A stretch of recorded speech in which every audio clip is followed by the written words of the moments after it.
एक दिन महात्मा बुद्ध प्रवचन सभा में आकर मौन बैठ गए। शिष्य समुदाय ने उनके इस मौन के कारण चिंतित हुए कि कहीं वे अस्वस्थ तो नहीं हैं। आखिर एक शिष्य ने पूछ ही लिया, भंते, आप आज इस तरह मौन क्यों हैं? महात्मा बुद्ध ने कुछ नहीं कहा तो दूसरे शिष्य ने फिर से पूछा, गुरुदेव, आप स्वस्थ तो हैं? बुद्ध फिर भी मौन ही बैठे रहे। इतने में बाहर से एक व्यक्ति ने जोर से पूछा, आज आपने मुझे धर्म सभा में आने की अनुमति क्यों नहीं दी? बुद्ध ने कोई उत्तर नहीं दिया और आंखें बंद कर ध्यान मग्न हो गए। वह बाहर खड़ा व्यक्ति जोर से बोला, मुझे धर्म सभा में क्यों नहीं आने दिया जा रहा है? धर्म सभा में बैठे भगवान बुद्ध के शिष्यों में से एक ने उसका समर्थन करते हुए कहा, भंते, उसे धर्म सभा में आने की अनुमति प्रदान कीजिए। महात्मा बुद्ध ने आंखें खोली और बोले, नहीं, उसे अनुमति नहीं दी जा सकती है क्योंकि वह अछूत है। अछूत? मगर क्यों?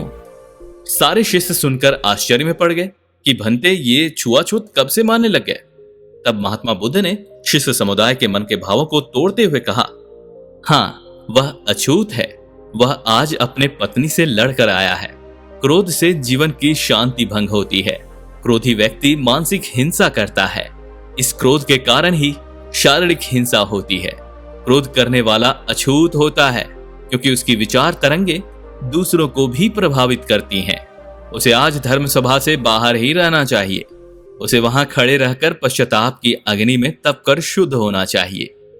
तभी शिष्यगण समझ गए कि अप्रश्यता क्या है और अछूत कौन है।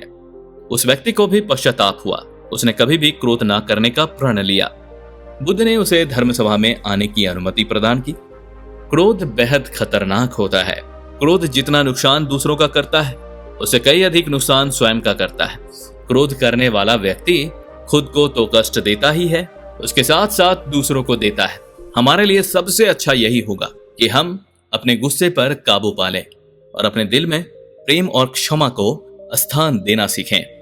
You will not be punished for your anger. You will be punished by your anger. धन्यवाद।